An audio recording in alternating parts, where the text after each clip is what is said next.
Well, good morning. I hope that this Monday morning finds you well. I have been issued a challenge to do 30 straight days of Facebook Lives. I'm a little uncomfortable, a little nervous, and this challenge was presented to me and I thought, this would this would be something good for me to do. But then, of course, all of those inner voices are saying, well, what are you going to talk about every day for 30 days? Who wants to hear what you have to talk about? Well, I didn't know the answer to those questions until Sunday. So this challenge was offered on Saturday afternoon, evening-ish. I accepted the challenge and immediately went into self-panic mode of, oh my gosh, what do I do? And then on Sunday, I went to what was called the Enlightenment Expo. And I purchased a book that a friend of mine wrote. She was one of the presenters at this expo. And her book is called One Brave Thing by Karen Creamer. And I haven't started to read it yet. It will be the next one that I pick up. I've got two other books I'm reading. But this is what she wrote as I asked her to sign it. Donna, what's your one brave thing? And a couple of things popped into my head. And as I started reflecting on that question, I started thinking, oh my gosh, that would be a fun thing to do for 30 days, to see if I could come up with the big and the small things that I've done in my life that required me to be braver than I thought it was possible to be.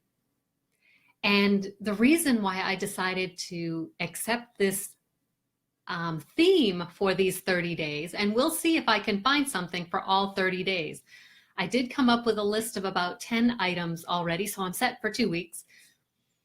But the thing that I found interesting as I was reflecting back over the course of my life for things that would be considered brave, that I considered brave, things that I felt extremely uncomfortable doing. I wasn't certain of the results, didn't quite know how I was going to pull these things off, but I did them anyway. And the reason this is so important to you is because you have done amazing things in your life too, things that have been scary, things that called on this sense of bravery that you didn't necessarily know you possessed. There's the old saying of feel the fear and do it anyway. That bravery isn't doing things without fear, it's doing things despite the fear, something like that. I'm a little nervous, so I can't even remember some of my favorite quotes. So this introspective and this reflection of the things that I've done over the course of my life has been quite amazing for the past day, less than 24 hours. And I keep thinking about these small acts that required me to be braver than I thought it was possible. And then the life transitions and transformations that have happened from them. So I hope you enjoy this 30 days of me going live, talking about my one brave thing. And I think that you will hopefully take some time to explore your own brave things. And I did want to mention, this challenge was offered by a woman named Rachel Miller, who helps people build their Facebook presence. And she's been delightful to watch. I've only just recently discovered her, and the enthusiasm she has for Facebook Lives and just showing up real, showing up as who you are, sharing your stories, helping the people that you want to help. And I thought, yeah, that's what I want to do. So here I am. So my first act of courage, bravery, is accepting this challenge. But that's not my day one topic. Here is my day one topic. Imagine for a moment a very quiet, shy, pretty much invisible girl of 17 years old. She grew up in a very small town in Massachusetts. Her high school was very tiny. I think there were around 250 students in my graduating class. There were not that many girls. It was a class that was actually dominated by boys that year. She was very shy, very quiet. She was an excellent student, but she was pretty much invisible. Imagine this 17-year-old girl who went to church, not a church that her family went to. It was a church that she found when she was 14 or 15 years old through a friend that she met in high school. And there was a girl in this church who went to a Christian university in Texas, Abilene Christian University. These two girls were friends. And so the 17-year-old girl was going to go to college in Texas with this other friend who was 1 year older. So she had her freshman year of college out of the way. They were going to be roommates.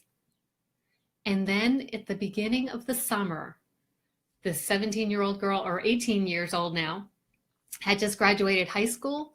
She was making plans to go to college in Texas from Massachusetts. And this other girl came back after finishing her freshman year and said, "I'm not going back." Well, this girl was she was my lifeline. Here I am switching back from first and third person. I'm just going with, this is my story. I'll claim it. So when she came back and said that she wasn't going to go back for her sophomore year to be my roommate for my freshman year, my first thought was, I can't do this alone. I can't go 1,000, 1,500 miles away from home by myself. But that's exactly what I did. I don't know where I came up with courage to do it. I flew down to Texas at the end of August of that year, August of 1981. Flew down to Texas, attended freshman orientation, met some cool people, and I actually met some people that were upperclassmen who were transferring to this university. I had a roommate who was, oh my gosh, my roommate was beautiful. She was beautiful. She actually was a local model, and that's how she paid for her college. She was the most wonderful person. She didn't care that I was plain and an ugly duckling. She didn't care that I was so quiet. We shared a room together for the full year, and we had some great conversations, usually not on Saturday nights. She was out with her boyfriend. She never made me feel like I didn't belong in her life. She was an amazing young woman. Her sister, not so much. She was kind of snobby. But this woman, Christy Horseman was her name, and she was amazing to have for a roommate my freshman year. And I think of how my life would be different if I had not done that one brave thing of leaving the comfort and security of home to go to Texas. Because here's more of that story. I finished my freshman year, and I actually went to California to spend the summer. I got a job when I was in California, and I was staying with a woman that I met through college. Stayed out there, then went back to college for my second year. Really wasn't finding my place. Didn't know what I wanted to be doing. Didn't know what I wanted to major in. I just kept switching degrees based on how the courses sounded. At the end of my sophomore year, I knew I did not want to go back for a junior year. I didn't have the money, and so I decided to enlist in the Air Force. So that was another brave thing that I did, but that's a different story. And I don't think that one will be tomorrow either. These aren't going to be in chronological order. But that act of leaving a small town in Massachusetts from the safety and security of home to go 1,000, 1,500 miles away to this, on the grand scheme of things, it wasn't a huge university. I believe there were around 5,000 students, but that was still about the size of my hometown on a college campus. And it was an amazing experience. I became more self-reliant. I was able to make my own decisions. And I left that safety of home. My siblings, wonderful people that they are, they've never been more than 10 or 15 miles from the old homestead. And I'm sure they love their lives, and I don't mean that to make judgment on them, but I did want something more, and I did want to go further. And so the fact that my friend canceled and bailed on me to be my roommate really just opened the world. And I think that my journey to Texas was actually better because of it. Because if she had gone, then I would have really just held on to her, and I would have followed her, and I wouldn't have come into being the person that I eventually became during that 2-year period. So that was my one brave thing. Well, it was one of my brave things. I would love to hear something brave that you did in your life. So share it in the comments below, because I'm sure you have done some amazing things. So I will see you tomorrow. Have a great day.